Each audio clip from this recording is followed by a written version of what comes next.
I'm Logan Crawford, and right now on Spotlight, I'm delighted to introduce you to a very talented creator and writer. Her name is Bevelyn Gerald. She is the dynamic founder and chief operating officer of an organization known as Sisters Helping Others Escape Storms, aka S.H.O.E.S. She is not Yeah. only a visionary leader, but also a multifaceted professional, having made her mark as a motivational speaker, technology engineer, author of 5 books, and a life coach. Her primary mission through S.H.O.E.S is to uplift women and their families, focusing on important areas such as employment, health, and spirituality. We're delighted to have this very talented author join us here today on Spotlight, and we ask viewers like you to support writers like her by subscribing to our channel and by learning more at our link below. It'll show you how to get her book and also how you can help out with S.H.O.E.S. Bevelyn, thank you so much for joining us here today on Spotlight. Thank you so much for having me. I'm so super excited to be here, to be talking with you, to sharing all our great information and things that we're doing moving forward.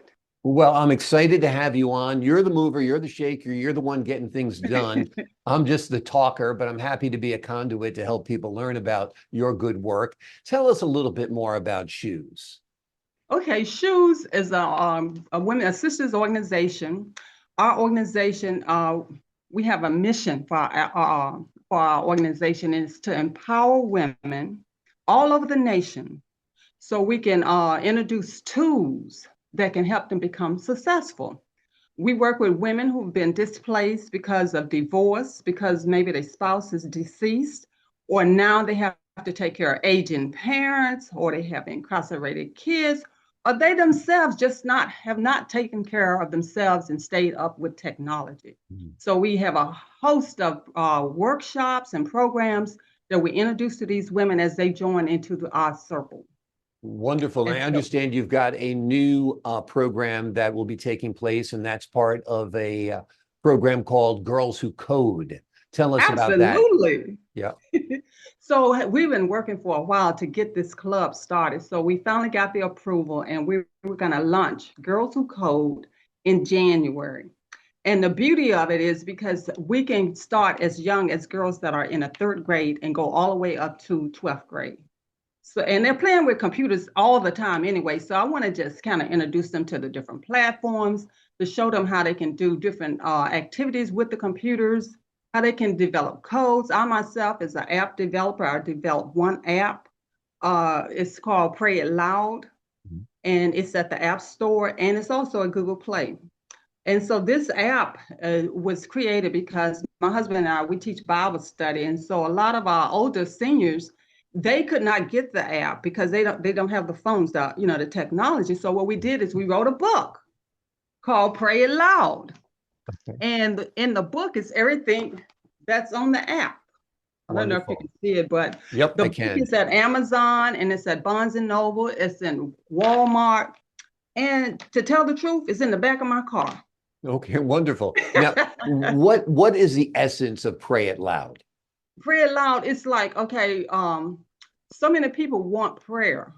They'll call for prayer all the time, but it's so many of them, and they even will have the audacity to send you a list of names. Okay, pray for me, but pray for my aunt and my uncle and my cousin. And so it's like, okay, if we do the app, let's say you're unemployed, you can go into the app and you can click on it. We have categories. You can click on a category to say employment or unemployment, and Mhm. it will give you a prayer concerning that situation. And then Gotcha. you can either read it, or we also have it where you can just press the button and we'll read the prayer to you. Wonderful, wonderful. So basically, it's tailored specific prayers for different needs that people have as they go through life, which is very, very important. Now, is this your latest release, or you've got a new book out? Tell us about that. Yeah, that's not our latest release, but we have a new book that came out in August, and it's called The Cover Up, and it's, oh my God, it's so amazing. And The Cover Up Hmm. is a book about my life. Actually, my father was a veteran. He was in the Army, and he was suffering from PTSD. And he didn't get the proper treatment, and he didn't do the right things, or he didn't have resources to Yeah. beat that type of challenge.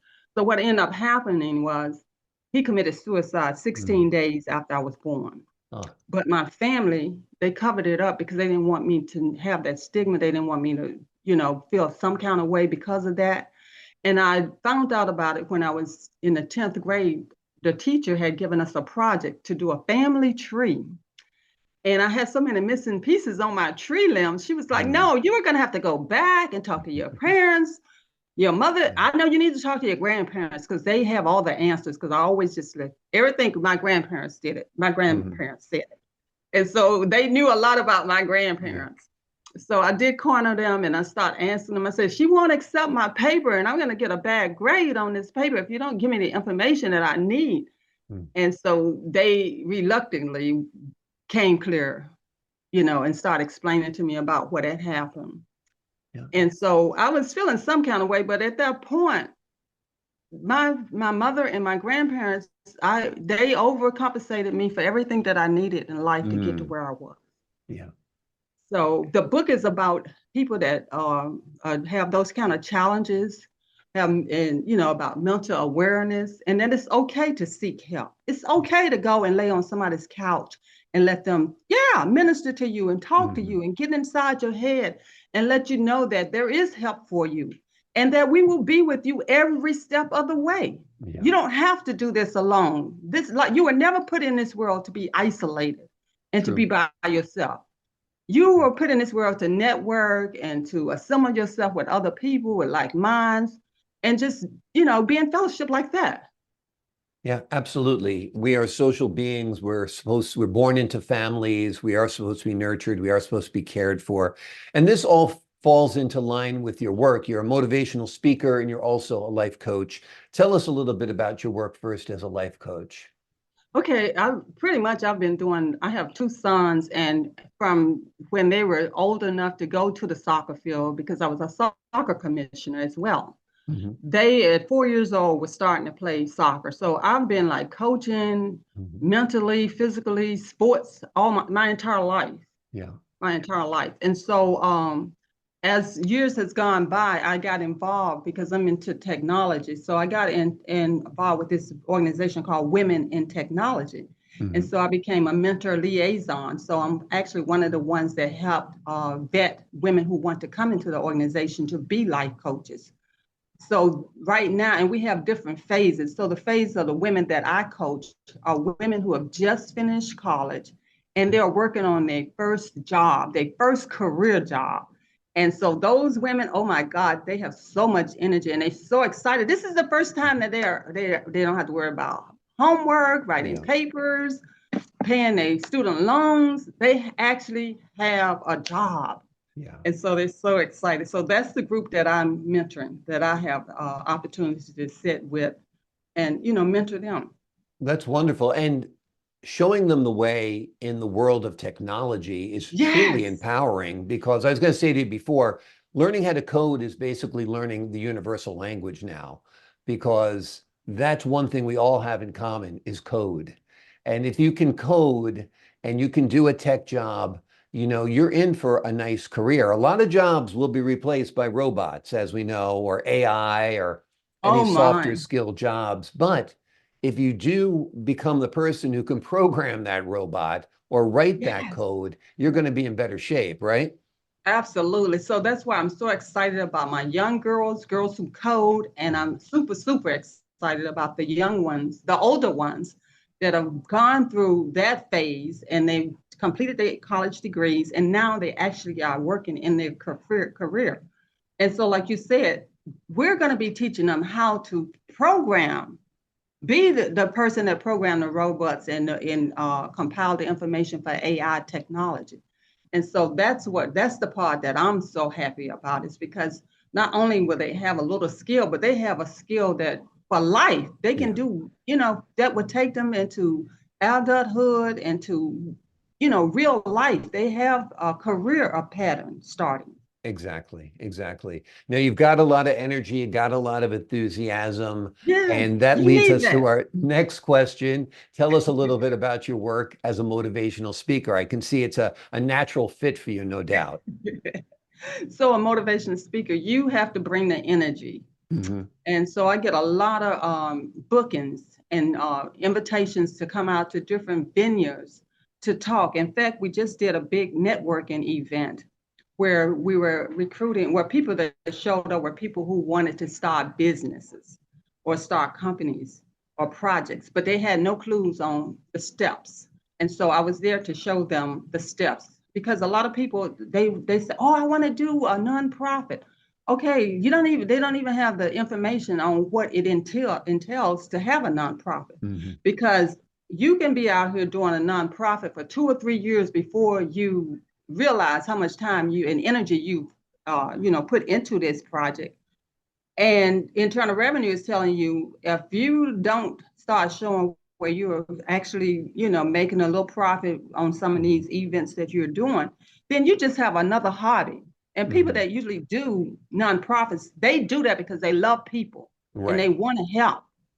And so, like I said, before you know it, you were 3 or 4 years into this, and you just like not even claiming that you made, $5,000 or $10,000 or whatever, or $100.